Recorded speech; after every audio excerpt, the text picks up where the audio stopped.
Assalamualaikum warahmatullahi wabarakatuh. Bismillahirrahmanirrahim. Alhamdulillahirabbil alamin. Pada kesempatan kali ini kita akan menjelajahi sumber-sumber hukum Islam yang seringkali menjadi dasar penentuan hukum dalam konteks syariah. Mari kita mulai dengan memahami konsep sumber hukum yang diperselisihkan ulama dengan kesimpulan pemahaman sederhana beserta contohnya.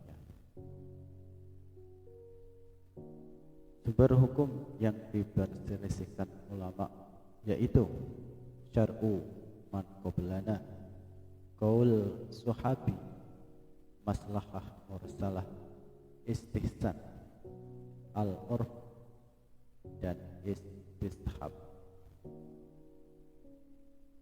Syar'u man qablana.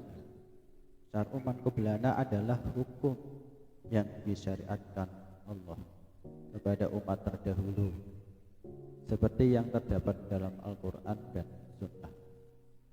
Contohnya perintah puasa dalam surat Al-Baqarah ayat 183 yang juga diperintahkan kepada umat sebelumnya.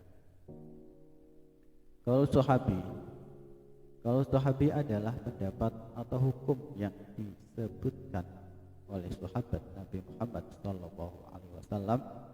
Contohnya keputusan warisan nenek sebanyak 1/6 yang merupakan pendapat yang tidak diperselisihkan oleh sahabat. Maslahah mursal. Maslahah mursalah adalah kemaslahatan yang belum diatur oleh hukum tertentu dan tidak ada larangan untuk melaksanakannya. Contohnya, tidak mengasingkan seorang gadis yang berbuat zina karena pengasingan bisa menimbulkan bahaya. Istihsan.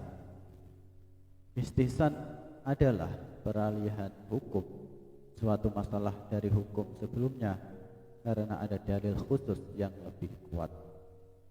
Contohnya, mengambil keputusan berdasarkan nas atau teks hukum yang lebih kuat daripada hukum sebelumnya. Al-urf. Al-urf adalah kebiasaan atau tradisi yang dikenal dalam masyarakat. Contohnya, menerima suatu kebiasaan atau tradisi yang umum dan tidak bertentangan dengan syariat sebagai landasan hukum. Istishab. Istishab adalah menganggap sesuatu tetap berlaku sampai ada dalil yang menyatakan sebaliknya. Contohnya, menganggap kepemilikan tanah tetap berlaku hingga ada dalil yang membuktikan sebaliknya. Dalam konteks hukum Islam, pemahaman terhadap sumber-sumber hukum yang diperselisihkan memberikan kerangka bagi penentuan hukum dalam situasi yang belum diatur secara tegas dalam Al-Quran dan Sunnah. Sahabat Rasulullah, kemaslahatan umum, pertimbangan istihsan, tradisi masyarakat, dan pengakuan eksistensi hukum masa lalu menjadi landasan untuk merumuskan keputusan hukum dalam syariah Islam. Demikian, Assalamualaikum warahmatullahi wabarakatuh.